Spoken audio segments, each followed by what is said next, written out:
I have some new jumpers. These are the tank tops that I love very much, that have been knitted personally for me by Mary Hammond, one of my viewers. I refer to them as my Mary Hammond jumpers, as if they were a label. And they are. They're the Mary Hammond jumpers, so that's it. I love them. It's another windy, miserable day. We had recently some rather amazing hot weather when I was doing my van conversion, my camp-in van as opposed to a camper van. And now that I have the camper van up to a point that I can go and explore the country, we have some just dreadful weather. So this is another living alone. And today's living alone, I haven't done one for a while. The whole point of this is about what's it like to live alone, and mostly it's positive. I love living alone. Today, it's my birthday. So what's it like living alone on your birthday?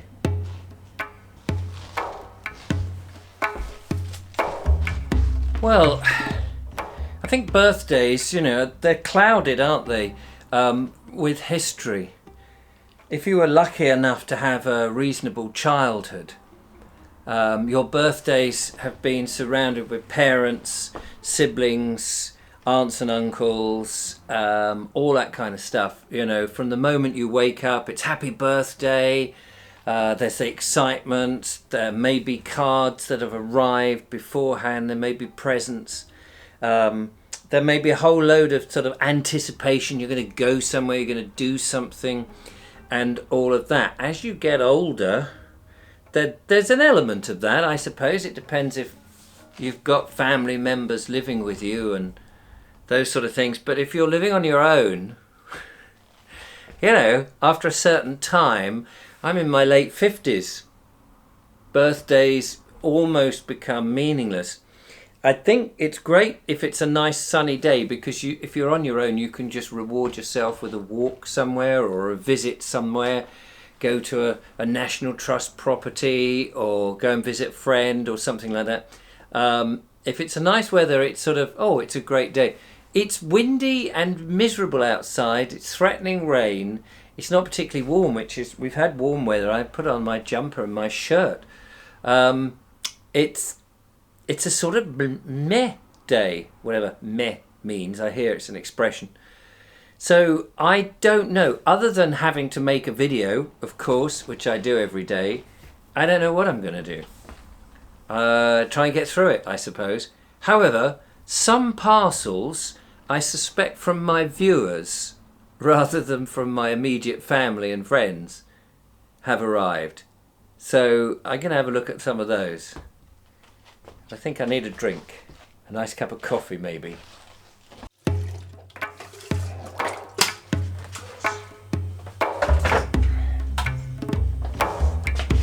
Oh, it's grim.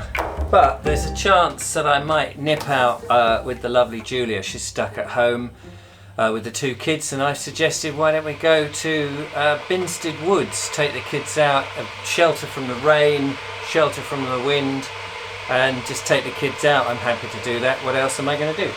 Just making coffee here.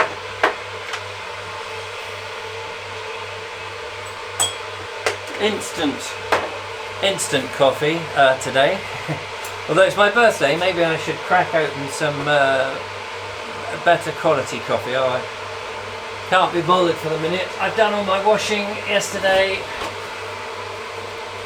That doesn't stop. There's chores. The house is in a right old state where I've been converting the van and bringing in bits of wood and all sorts of stuff in that. I think one thing about living alone is that you can be very selfish at home.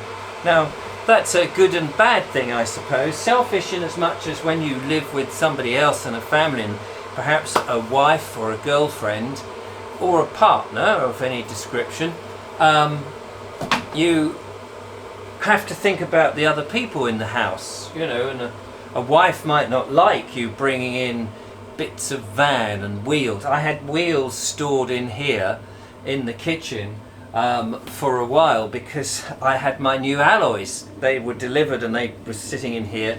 Then when they were fitted, I brought the old wheels and stacked them in the kitchen, and now they're in the shed. I've managed to find a place in the shed. Hang on, I need some milk.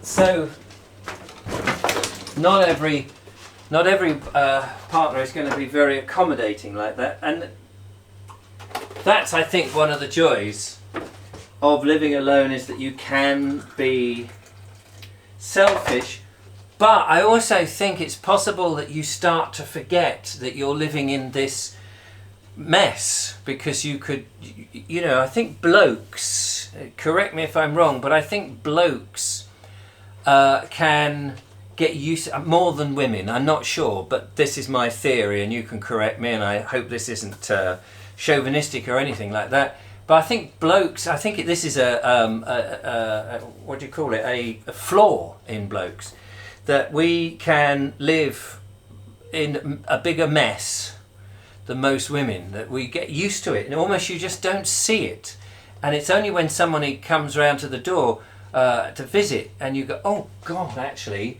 yeah, and you say, oh, excuse the mess. I think men are more likely able to live with that, but I may be wrong.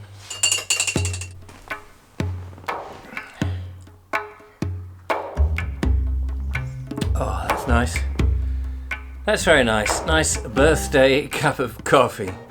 In a mug, actually, that was given to me by my son about 6 years ago, as part of a little package he put together for his dad when he stayed over in hotels on corporate jobs.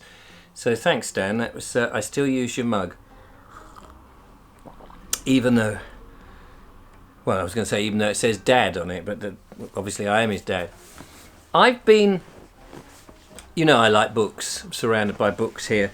Books are my thing. Recently I haven't had much chance to read books because of this van conversion. I've been spending a lot of time with that, and I do the show and try and make videos and what have you, but I do try to read. I like reading.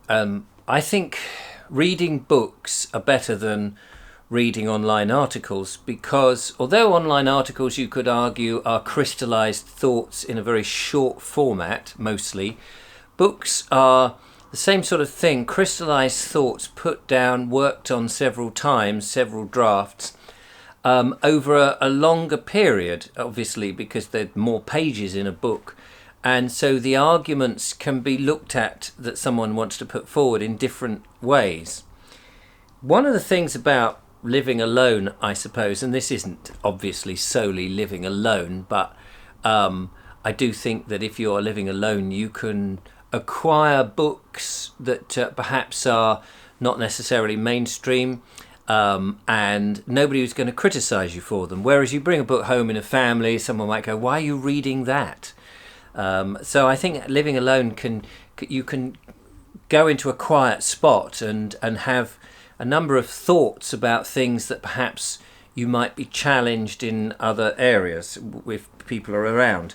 So I'm currently reading this book, which is called A State of Fear by Laura Dodsworth. And this is fascinating. It talks about the level of fear that the UK government has been putting on its citizens since recent pandemic started, and how much manipulation has been going on to control the population to do what they want you to do.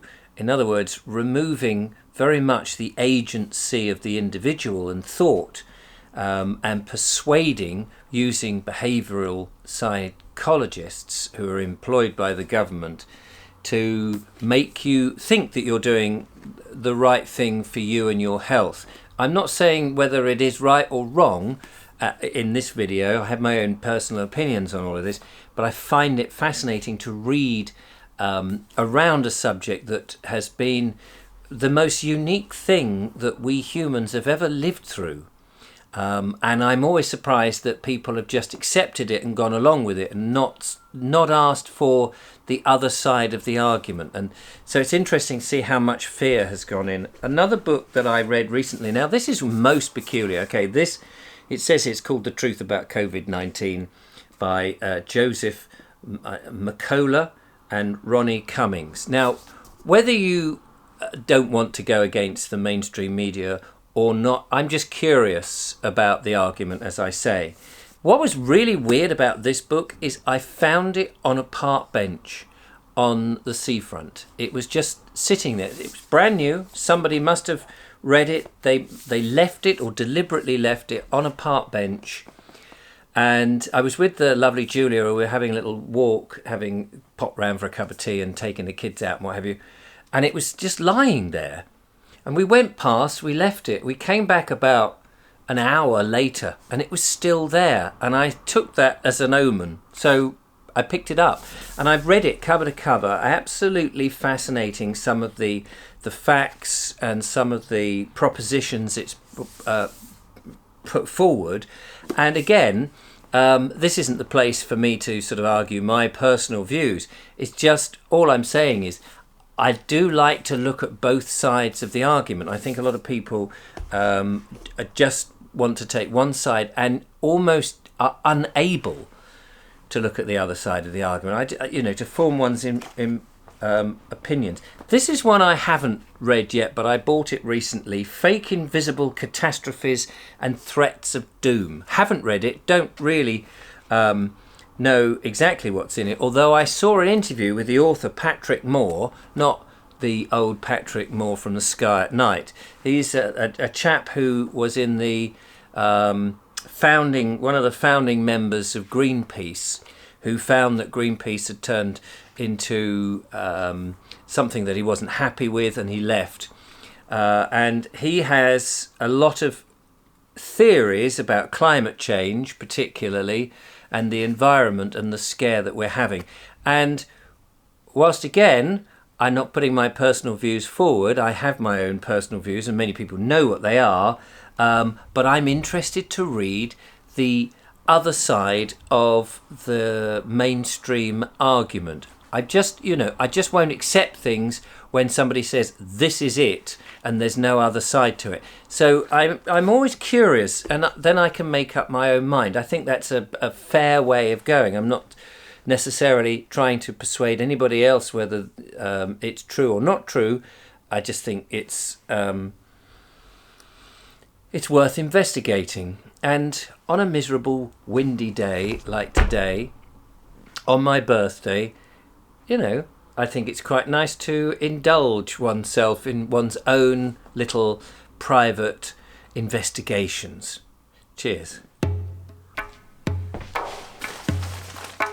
Well, I've got these to open on my birthday, so whoever it is who sent them, thank you very much. I'm not going to open them on camera, it's just this is a private moment. I give so much of my life away. So thank you to whoever sent me stuff in. That's very kind. I don't ever ask for anything. I just ask if people want to support the channel so that I can continue to make the videos, and I appreciate anybody who donates. But I never specifically ask. So it's just very humbling that people do send stuff in. So that's it for today's Living Alone. I hope it's been interesting. It's just been a bit of a miserable day, and sometimes it's a challenge to come up with something original on the channel. But we'll be out and about in the van, going to new places, carrying on with the Sussex Border Walk and all of that. Thank you very much for watching. Don't forget to follow, like, subscribe, become a patron, support what I do, and I will see you on the next one. Give us a thumbs up if you've enjoyed any of this nonsense, and leave a comment, of course. Till next time, bye-bye. Right, what goodies have I got? Woo! So exciting.